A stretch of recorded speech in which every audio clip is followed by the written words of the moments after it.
right now, we're about to start working on Dale's power wheelchair.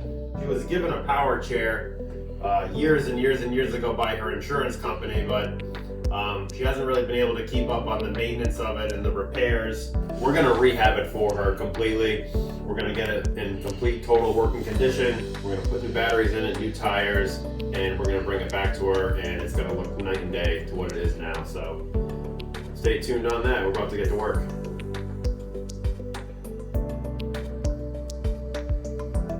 Tell us a little bit about what's going on with you and why you need the chair and stuff. I broke my ankle 2 years ago. I depend on the wheelchair. I'll pretty soon be able to sit in my chair and not have to walk around like the doctor don't want me walking. Yep. And having the chair is going to be able to help you get around the house and stay off your foot. So we're very happy to be able to help you out with that.